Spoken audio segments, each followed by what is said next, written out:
Hello, and welcome to the political world of the Gilded Age. I am your host for the day, Mark Whitson.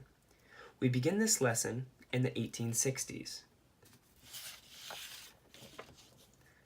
The Gilded Age was an all-time low for politics and political leaders. They didn't have much power or influence on the citizens of America.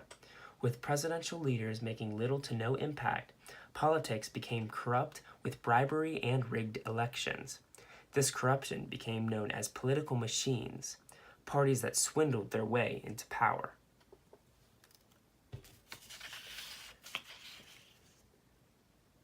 Boss Tweed was one of the most infamous heads of a political machine, known as Tammany Hall in New York.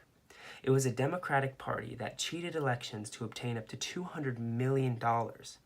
Some of this money went back into the city and into builders and contractors and many other jobs of progress. But these businessmen took money from the builders as kickbacks and amazed fortunes.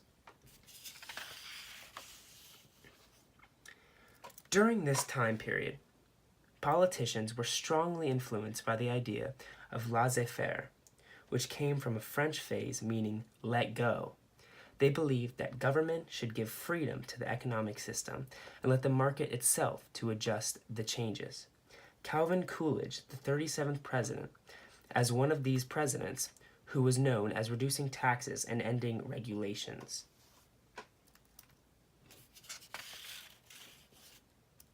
Continuing with the assassination of James Garfield is another important issue that shocked the American society. On July 2nd, 1881, James A. Garfield, the 20th U.S. president, was attacked by Charles Gilded. When Garfield was going to board a train at Baltimore and Potomac train station in Washington, D.C., he was shot in the back. The murderer, Charles Gilded, a staunch Republican who had written a speech on Garfield's behalf during the 1880 presidential election, Gilded's speech played an important role in helping Garfield win the campaign. However, Gilded's request was largely ignored, which he was denied a government office. Gilded's able mind turned to revenge.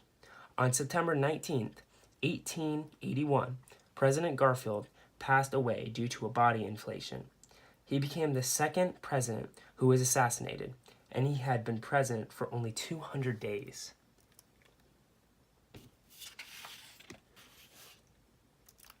Thomas Nast was an American cartoonist, best known during the Gilded Age for his cartoons on the Democratic representative Boss Tweed and political symbol of the elephant that is represented on the Republican Party. Thomas Nast was known as the father of American cartoon for his influence on the current corruptness of the politics during the Gilded Age. He also attacked slavery during the Civil War time by depicting Southerners and slave owners as evil people in his cartoons. By the use of his cartoons, Thomas Nast was able to show the people all of America the evils of slavery and play his part in trying to abolish it once and for all.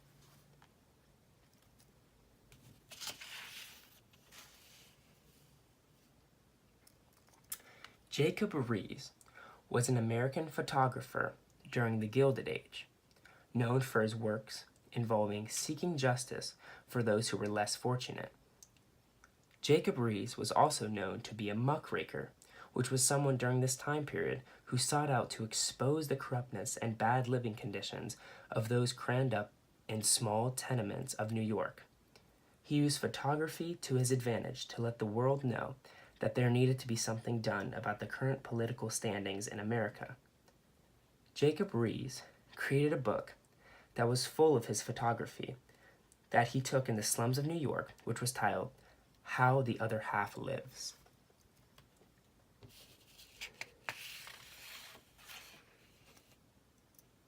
Ulysses S. Grant, after leading the Union in the Civil War to a victory over the Confederates, became the 18th President of the United States.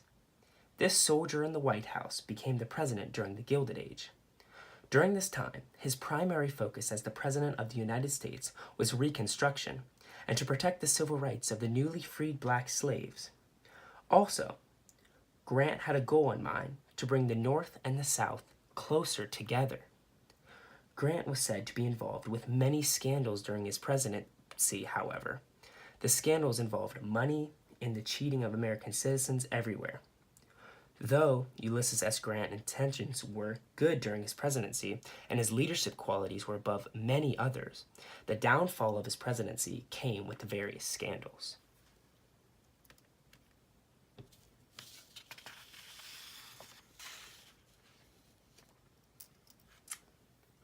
The Gilded Age was truly a time period for new opportunities in America. But without looking at the underlying facts of the greed and corruptness of this time period, it is hard to fully understand this age in American history.